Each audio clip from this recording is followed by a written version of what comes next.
mucho gusto, es un placer estar aquí acompañándoles y poder compartirles un poquito de esto. Como comentó mi compañera, el día de hoy les voy a hablar un poco sobre la importancia de la psiconcología. Voy a ser breve, pero sí quiero como ser muy puntual en por qué, primero que nada, ¿qué es la psiconcología? ¿Por qué es importante esta rama de la psicología? ¿Qué aporta? Y bueno, ¿de qué se trata? Muy bien. Listo. Vamos a empezar por definir qué es la psiconcología. Bien.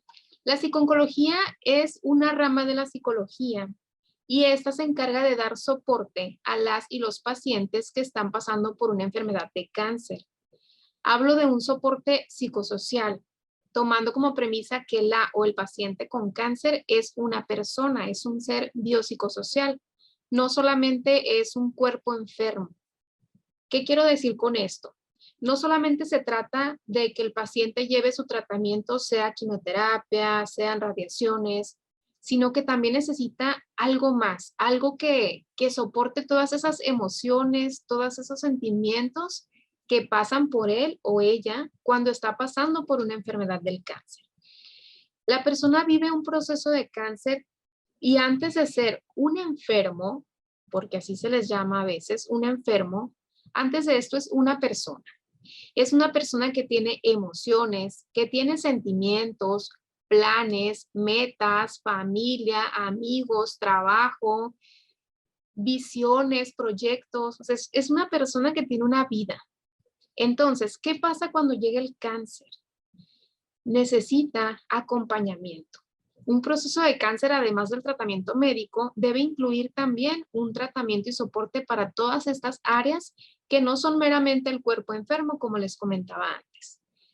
Por lo tanto, no podemos dejar de lado las emociones que está viviendo la persona desde que inicia con una fase de diagnóstico. No solamente cuando ya sabe que tiene cáncer y cuando está en tratamiento, no, desde antes. Sea que se haya enterado que tenía cáncer porque empezó con sintomatología o porque fue a chequeo rutinario o porque estaba presentando alguna otra enfermedad y por eso le diagnosticaron el cáncer. Desde entonces, esta persona empieza con muchas emociones encontradas. Desde que se inicia con esta fase de prediagnóstico, antes de que la persona sepa que sí tiene cáncer, cuando inician las sospechas, es donde quizás no sabe qué pasará con su vida cotidiana. Empieza a ir a chequeos médicos, a consultas, un estudio, una analítica, en fin, empieza como a caerle un mundo de pendientes de tengo que hacer todo esto para saber, aparte, si tengo una enfermedad que no sé hacia dónde me va a llevar. Entonces, aquí empiezan muchas dudas y muchas emociones, como con su vida cotidiana, sus planes, su familia. Puede presentar miedo, puede presentar angustia, tristeza, incluso coraje, ira, desesperación y, sobre todo, miedo a morir. Si el cáncer fue detectado en una etapa temprana, sabemos que disminuyen las posibilidades de morir, pero el paciente ahí todavía no sabe qué está sucediendo en realidad. Entonces, todo esto en una sola persona, híjole, no lo podemos dejar solo. Por eso cuando hablamos de pacientes con cáncer, no solo hacemos hincapié en la enfermedad como tal, sino que también en las consecuencias psicológicas que esta enfermedad trae consigo, sea el tipo de cáncer que sea. Así pues, las habilidades y conocimientos y también las destrezas que posea la o el psicólogo no solo ayudarán a esta persona enferma de cáncer, sino también a su familia, ya que es una enfermedad que ataca no solamente a la persona, sino a su entorno más cercano, que son su familia, no sé, papá, mamá, primos, tíos, abuelos, hijos, incluso también a sus amigos. O sea, es un mundo todo lo que se ve afectado. También su entorno de amigos, incluso su trabajo. No sabe qué va a suceder, a lo mejor, no sé, estaba un ascenso en puerta y llega la enfermedad. ¿Qué va a suceder con todo eso? Es un mundo de cosas. Bueno, ahora vamos a ver algunas de las tareas de la psiconcología, de las y los profesionales que desempeñan esta labor. Según Malka y Becky en 2005 en su libro Psiconcología, abordaje emocional en oncología, las principales tareas asistenciales de las y los psicooncólogos son las siguientes que les voy a mencionar aquí. Una de ellas es la prevención.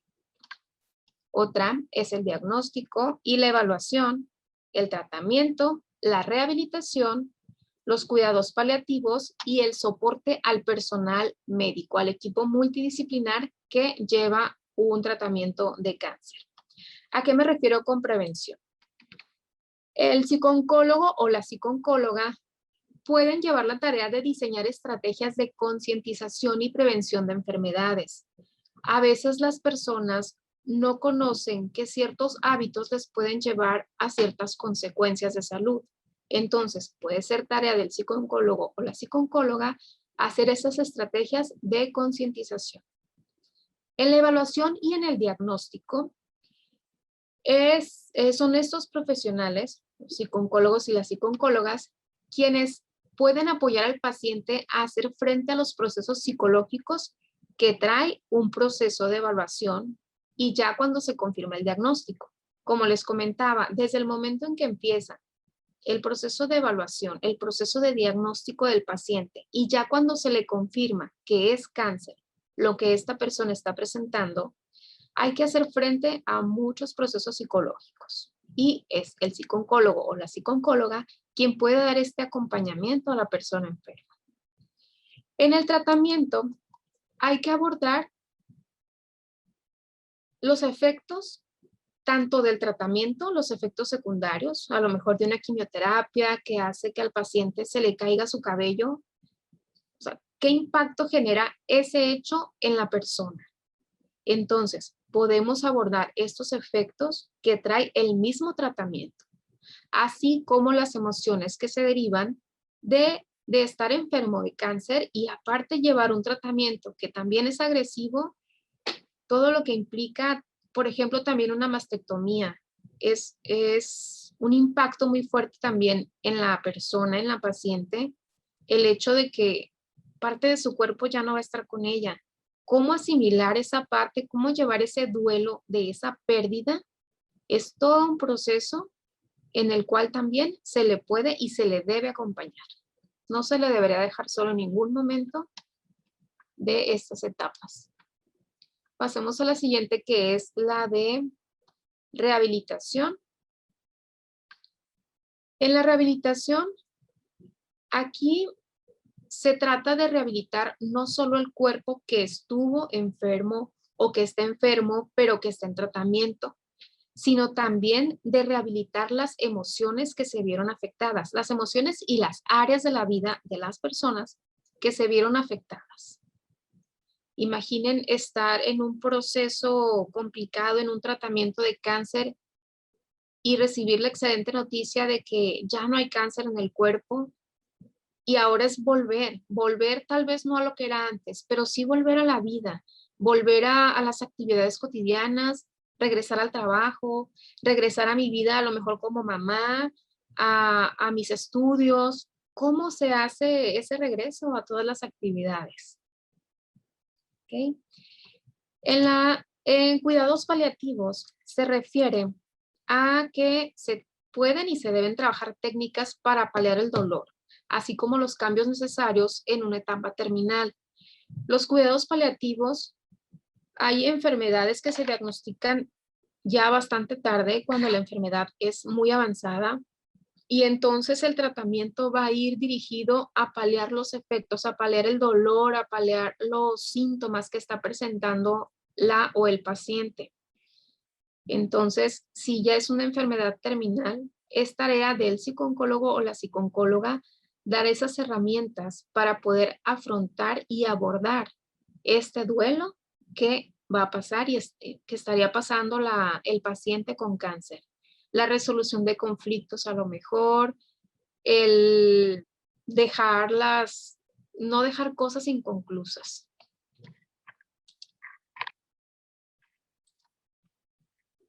En la etiología del cáncer también es tarea de los profesionales en psico-oncología el realizar investigaciones sobre, pues a lo mejor, sobre el origen del cáncer, vaya, sobre los efectos, sobre, como les comentaba, en la etapa de prevención, o sea, saber investigar un poco más, meterse en esta parte de la investigación para poder también elaborar más estrategias de prevención y de concientización.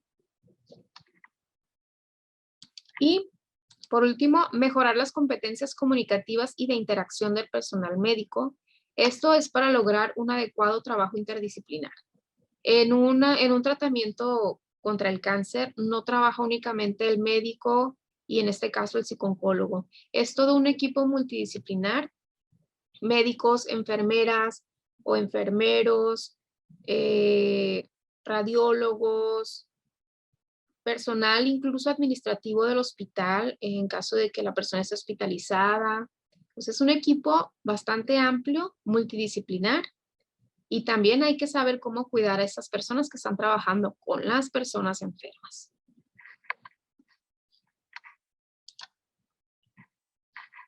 Muy bien. Pasemos ahora a las etapas del cáncer y las diferentes emociones que lo acompañan. Ya les comenté bastante que desde el prediagnóstico hay emociones que está presentando el paciente o la paciente y es necesario que lleve acompañamiento. Es importante que desde el primer momento no se les deje solos o solas, que desde el primer momento tengan acompañamiento psicológico, incluso desde que haya una leve sospecha, porque desde ahí empiezan las emociones, empiezan las angustias, empieza la incertidumbre. En las diferentes etapas de una enfermedad, de un proceso de cáncer, se presentan pues diferentes emociones. En la etapa de prediagnóstico, que es en donde existe la sospecha, donde todavía no se confirma que hay una enfermedad como tal, pero sí hay una sospecha, sea porque la persona tuvo síntomas o porque en una revisión, en una exploración, hubo algo que requiere examinar y analizar para determinar si se trata de cáncer. Desde ahí empiezan las emociones en las personas y en esta etapa las principales son la incertidumbre y la angustia. Incertidumbre por no saber qué es lo que está pasando en su cuerpo y angustia, esperar un diagnóstico, o sea, sean 2 días, sean 2 semanas.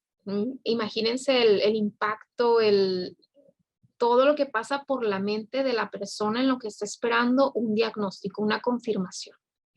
Entonces, en esta etapa se empiezan a ver ya los diferentes procesos de afrontamiento de cada paciente. Sabemos que no todos los pacientes, no todas las personas afrontan las situaciones de la misma manera. En el caso del cáncer es igual. No todos los pacientes van a presentar los mismos estilos de afrontamiento ante la enfermedad. Entonces, desde aquí se empiezan a ver más o menos los estilos de afrontamiento de cada paciente. Puede ser un afrontamiento activo, un afrontamiento de evitación, la negación, el fatalismo o el espíritu de lucha.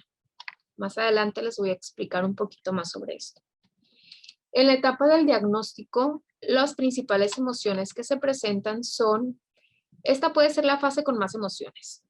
Cuando se confirma un diagnóstico de cáncer puede ser donde haya más cosas revueltas en la cabeza, en la mente de la paciente o del paciente. Y es donde hay un alto nivel de estrés.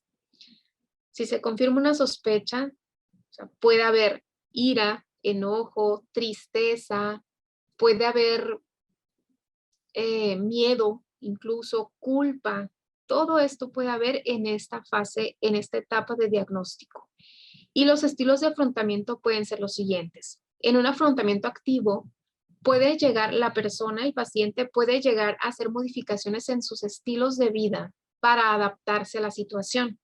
Es decir, puede modificar algunos aspectos de su vida cotidiana, pues para llevar el tratamiento que el doctor, que el médico le indique. Entonces, este es un afrontamiento activo. O sea, yo, paciente de cáncer, me mantengo activo en mi proceso y pues sigo las indicaciones de los médicos, de la psicóloga, del psicólogo y me mantengo activo. Un afrontamiento de evitación. Aquí el paciente puede limitarse a las visitas médicas, es decir, pues tengo cáncer, pues ok, voy al médico, pero no quiero dedicarle más tiempo del necesario. Pudiera ser una idea así. O sea, sí, voy a ir al médico, tal vez voy a hacer lo que me indica el médico, pero no voy a alterar mi estilo de vida para adaptarme a un proceso. Después viene la negación. En la negación, los pacientes pueden no querer someterse a los tratamientos o a las indicaciones médicas. Puede ser un no, yo no tengo nada, no, el diagnóstico está mal, voy a buscar otra opinión médica, o incluso puede ser, pues, ¿para qué llevo un tratamiento? Si tengo cáncer, pues ya, que pase lo que tenga que pasar. En el fatalismo, pueden presentar una elevada percepción de muerte precoz. Aunque no tengan claro todavía la fase del cáncer, pueden presentar una idea fatalista de, me dijeron cáncer, lo asocio inmediatamente con la muerte, y bueno, esto pudiera ser congruente a lo mejor con el diagnóstico si es una fase avanzada, pero pudiera no serlo. Pero si el paciente desde ahí ya está en un estilo de fatalismo, va a ser más complicado que se adhiera al tratamiento. Y por último, el espíritu de lucha. En el espíritu de lucha, los pacientes adaptan su estilo de vida como una lucha para mantenerse con energía y con un ánimo positivo. Es decir, sí, la noticia del cáncer, pues claro que me afecta, pero me voy a mantener con energía, voy a hacer todo lo que esté en mis manos, voy a buscar los recursos necesarios para hacerle frente a esta enfermedad, para llevar los tratamientos y superar. En esta etapa, las competencias de las y los psicólogos serán orientar, ordenar y ayudar a gestionar todas las emociones. Aunque el paciente tenga ese espíritu de lucha, no se le debe de dejar solo porque se vea que está activo y que está dispuesto, porque puede haber recaídas también. En la etapa de tratamiento, aquí el paciente suele tener un posicionamiento activo, es decir, empieza el tratamiento, okay, me muestro cooperativo con mi tratamiento, pero aún así puedo tener incertidumbre y puedo tener nerviosismo por no saber si el tratamiento va a funcionar, si es el adecuado, si me va a traer efectos secundarios o me va a afectar en otras áreas de mi vida. Aquí también las competencias de las y los profesionales de la psicología deberán ir enfocadas a potenciar las estrategias de afrontamiento de los pacientes para que se puedan adaptar a las nuevas situaciones y a esta dinámica de tratamiento a la que estarán sometidos. En la etapa del periodo libre de enfermedad, cuando el tratamiento funcionó, cuando el tratamiento ya se llevó a cabo, aquí hay un periodo libre de enfermedad. También continúan algunas emociones, algunas complicadas. ¿Por qué? Porque si ya estoy en un periodo libre de enfermedad, ya se confirmó que el cáncer ya no está en mi cuerpo, pero existe la incertidumbre de no saber si va a volver, si voy a recaer. Entonces aquí, aunado al tener que reiniciar la vida cotidiana, ya estoy libre de enfermedad, me tengo que reincorporar a mis labores, a mis actividades, también puede haber una sensación de desprotección. ¿Por qué? Porque todo el tiempo que el paciente estuvo en un entorno médico, rodeado de médicos, del psicólogo, de todo el personal, de repente ya está libre de enfermedad y no es que ya se separe por completo de los médicos, pero puede sentirse desamparado de ya no estar tan de cerca, de ya no estar de lleno en un ambiente médico. Entonces aquí también hay que poner atención, porque pudiera caer en depresión o pudiera caer en otro tipo de situaciones que no sean favorables en este periodo libre de enfermedad. Y como les comentaba, el miedo a la recaída. Aquí nuestra tarea deberá ser que lograr que el paciente se enfoque principalmente en tratar su ansiedad. O sea, sí existe la posibilidad de la recaída, pero que el paciente no se enfoque en eso, sino que se enfoque en volver a su vida cotidiana, en retomar sus actividades. Permitir también la expresión de los miedos y de las preocupaciones y promover que se realicen planes y actividades. O sea, que el paciente empiece nuevamente a hacer sus planes, que empiece a ver metas a futuro, que empiece nuevamente a proyectarse a qué quiere lograr, qué quiere hacer. Si cae el paciente en una etapa de recaída, aquí se presentan emociones parecidas a la fase de diagnóstico, pero en mayor intensidad. ¿Por qué? El paciente ya tuvo su fase de diagnóstico en un inicio y presentó el estrés en un nivel elevado, la rabia, la ansiedad, el miedo, la tristeza. Aquí es más intenso. ¿Por qué? Porque ya había pasado por una etapa libre de enfermedad y nuevamente cae en un diagnóstico de cáncer. Entonces, vuelve todo. Es como si se reiniciara, vuelve el miedo, qué va a pasar, si nuevamente el tratamiento va a funcionar. Incluso puede entrar la duda de si funcionó el tratamiento y realmente estuvo libre de enfermedad o fue como una pausa. O sea, pueden ser muchas cosas y muchos temores con mayor intensidad que en un inicio, que en un diagnóstico en un inicio. En esta etapa, el manejo de la sintomatología depresiva será nuestro enfoque principal junto a la adaptación a la nueva realidad. Si ya se había trabajado para que la persona libre de enfermedad volviera a hacer sus planes, que retomara su vida cotidiana y hay una recaída, tenemos que trabajar también con la persona, con el paciente, la nueva adaptación a otro diagnóstico y a otro tratamiento y a volver a pasar por cada una de las etapas del cáncer.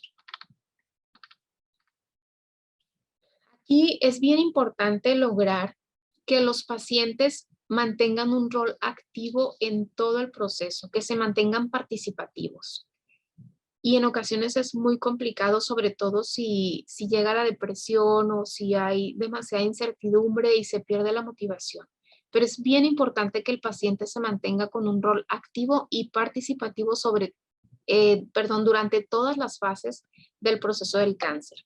Desde la evaluación, el diagnóstico, hasta ya una fase libre de enfermedad.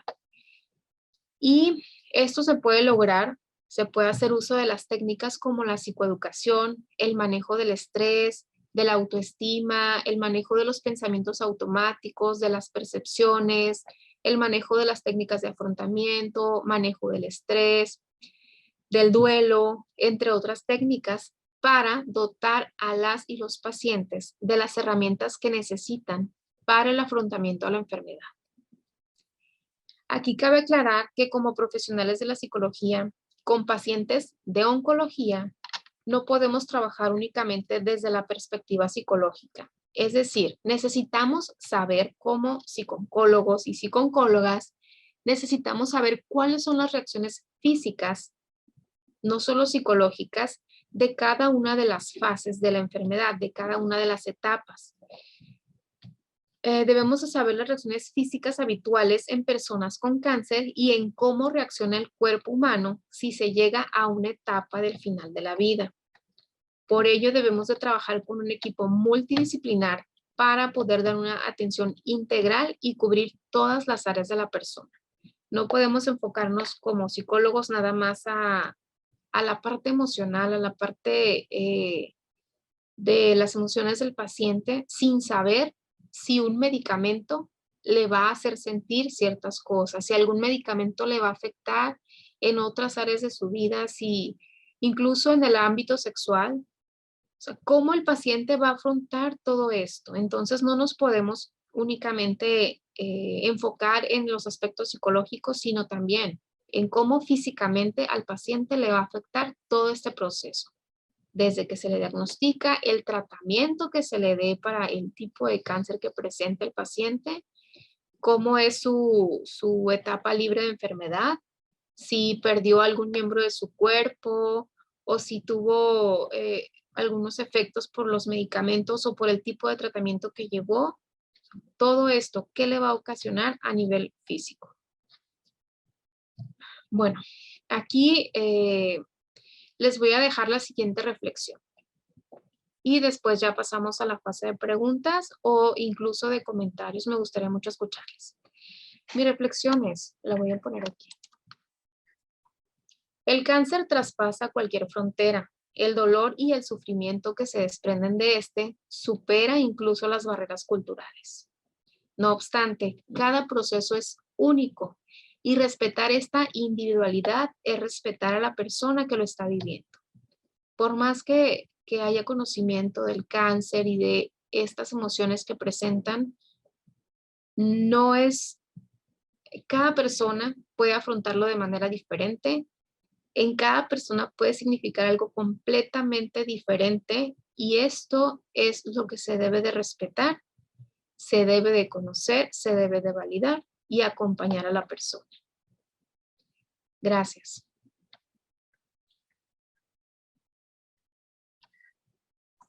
Muchas gracias, Alma, por acompañarnos el día de hoy. Un tema interesante y lo vuelvo a resaltar en esta oportunidad. Todos están conectados.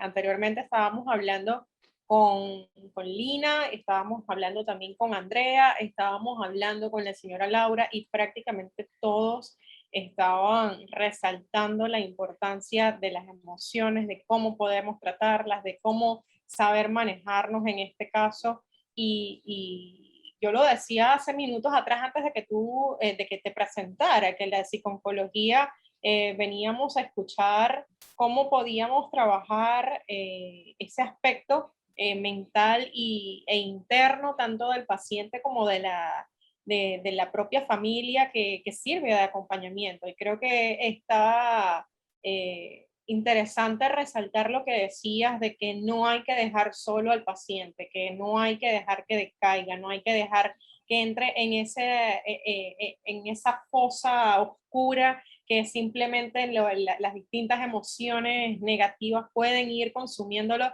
y que eso también luego pueda ser contraproducente para él porque pueda tener las ganas de vivir, pero si las emociones hacen o dictan lo contrario, simplemente el resultado no va a ser positivo. Lo decíamos en la anterior también con Lina, dando quizás un resumen o una conexión, haciendo una conexión entre ambas ponencias, en donde nosotros tenemos que conocer nuestros antepasados, nosotros tenemos que conocer nuestras generaciones anteriores y trabajar e ir conociendo cada uno de los sentimientos que generamos para ir trabajando sobre ellos y saber cómo podemos resaltar en esta oportunidad. Una de las preguntas que hace uno de nuestros participantes es cómo se manejaría desde la psico-oncología el manejo de la pérdida de un familiar para la familia específicamente. Sí, es bien importante mencionar que el profesional de la psicología, el psicooncólogo, no solo trabaja con el paciente, trabaja también con la familia, también con los amigos, pero sabemos que muchas veces la familia son los acompañantes, quienes están desde el inicio del proceso con el paciente. Cuando hay una pérdida, hay que trabajar el duelo. Y dependiendo si la persona, el paciente fue mamá, fue papá, fue hijo, pues es el tipo de trabajo que se tiene que llevar. Entonces hay que trabajar el duelo, incluso a veces el duelo se tiene que empezar a trabajar desde antes de que la persona fallezca.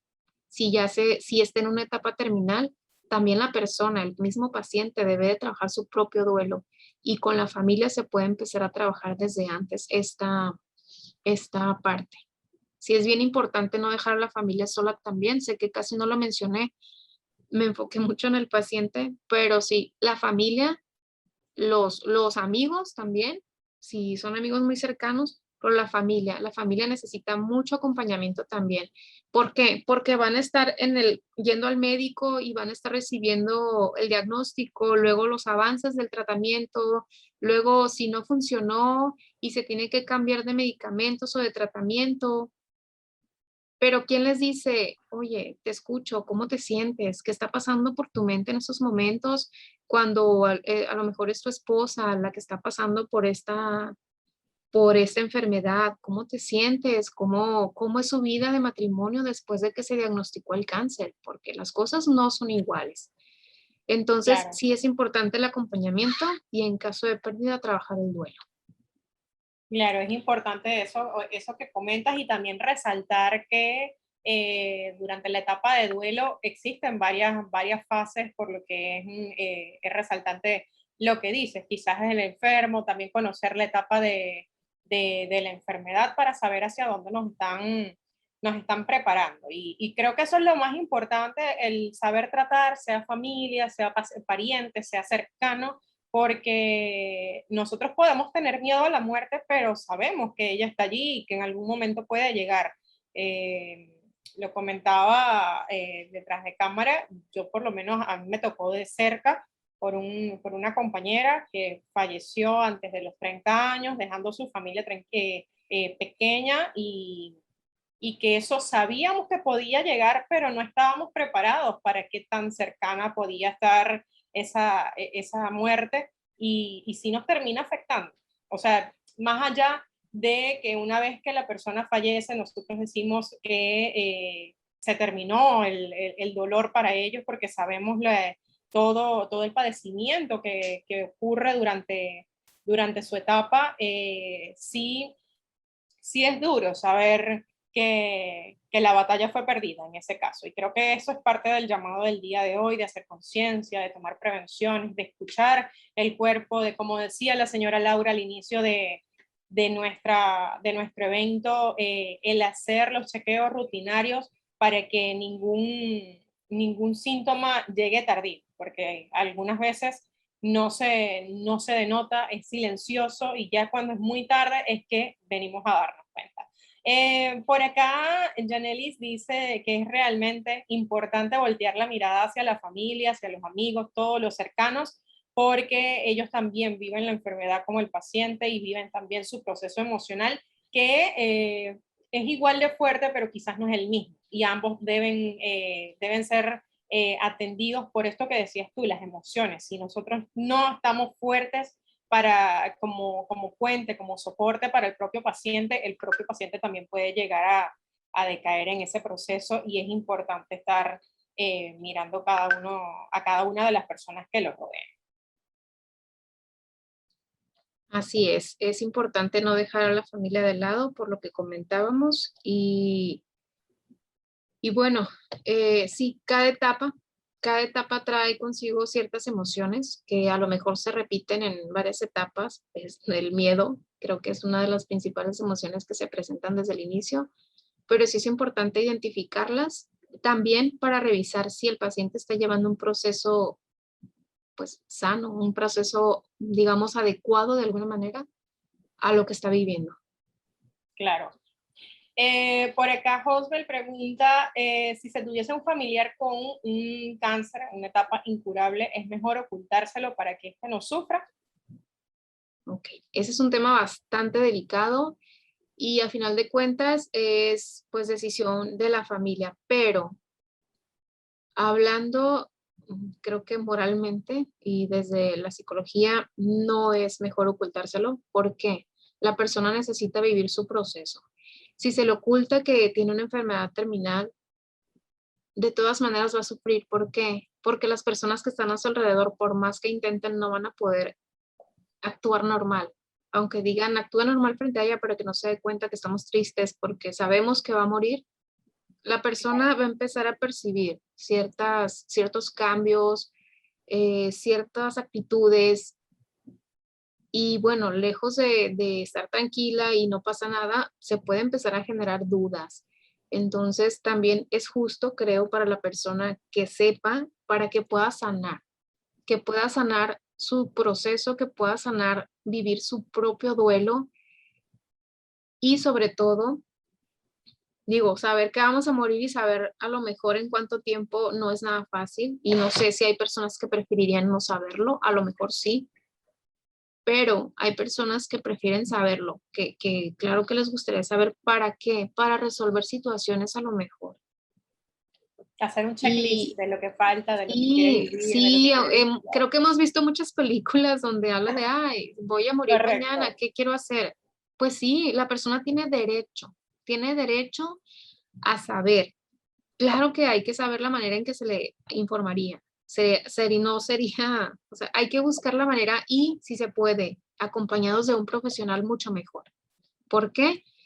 Para poder manejar las emociones que se van a presentar en ese momento. ¿Sí? Okay. Pero no es mejor ocultárselo, es siempre es más recomendable llevar procesos sanos. Interesante. ¿Cómo se manejan las emociones con el equipo sanitario que está a cargo de estos pacientes? Pregunta Lula. Ok. El equipo sanitario, híjole, viven muchas situaciones bien complicadas. ¿A cuántas personas no han visto morir? ¿Cuántas personas no han visto, no sé, de repente si es cáncer infantil? En los doctores, en los médicos, las enfermeras, también se presentan muchas emociones. Ver morir a alguien no es, aunque digan, ay, los médicos ya están acostumbrados a ver muertes todos los días, pues tal vez es parte de su profesión y de su cotidianidad, de su trabajo, pero eso no significa que no les impacte, que no les provoque a lo mejor tristeza o frustración por no haber podido hacer más. Entonces es bien importante también estar dando soporte al equipo sanitario, también para que no caigan en el estrés laboral. Y sabemos que aunque digamos a veces al trabajo no te llevas los problemas, los dejas en casa. No es cierto, somos personas y si traemos un problema lo traemos a todos lados. Con los Claro. doctores es igual. Si ocurre algo en su trabajo, si ocurrió una muerte que les causó mucha tristeza o que les impactó por el caso, se lo van a llevar a su casa y van a traer eso y lo tienen que sanar también de alguna manera. Entonces, se puede hacer este acompañamiento con el equipo sanitario, pudiera ser a manera grupal, a manera individual si es necesaria, porque necesitan también ir sanando todas esas emociones que están viviendo en su día a día. Okay. No sé Es si eso importante responde un poco. resaltarlo porque todos en algún momento sentimos apego a, a alguna persona y en el Claro, caso de los médicos es lo mismo, como lo decías tú, claro. se llegan a conectar con esa persona, quieren aportar su granito de arena en el caso y es importante lo que resaltabas, principalmente cuando son cuando es un cáncer infantil, los niños que a pesar de todo lo que puedan estar viviendo, de todo lo que puedan estar sintiendo, sufriendo, ellos intentan mostrar una sonrisa día a día y es duro el verlo posteriormente. Marlene Así está es. preguntando acá sobre los programas, ¿cuál es la diferencia entre estudiar una especialidad o una maestría en universidad y SEP? La diferencia es mínima, principalmente el año de estudio, o sea, la diferencia de los meses de estudio, y también que la especialidad cuenta con unas unidades menos que las maestrías, porque la maestría es un programa de estudio más completo. Y en el caso de la maestría, que se tiene orientación cognitivo-conductual, cada uno de los programas, cada uno de los alumnos tienen un acompañamiento de cada uno de los profesionales que se encargan de estos programas, de estas materias, y que están principalmente señalados o seleccionados para cada una de estos estudios. Entonces, si nosotros estudiamos la maestría en psico-oncología, tengan por seguro que vamos a tener especialistas en el área para que sepan, igual que Alma, cómo solventar, cómo darle respuesta y cómo acompañarlos a lo largo de toda su formación. Muchísimas gracias, Alma, por acompañarnos el día de hoy. Y bueno, te pido simplemente un mensaje a todos por estar celebrando, no, conmemorando el Día de la Lucha contra el Cáncer de Mama, que es importante dejar un mensaje a todos los que nos acompañaron y que también posteriormente pueden disfrutar de esta ponencia a través de nuestro canal de YouTube. Sí, mi mensaje que quiero dejar el día de hoy es que seamos ese canal de comunicación para las personas. En este caso voy a hablar de las mujeres. Hay mucha desinformación, hay mujeres que no saben que deben de estarse checando, que deben de estar revisando su cuerpo constantemente. Y hay mujeres que no saben, si saben que lo tienen que estar revisando, no saben cómo hacerlo. Entonces, seamos como esas ventanas de información para esas personas.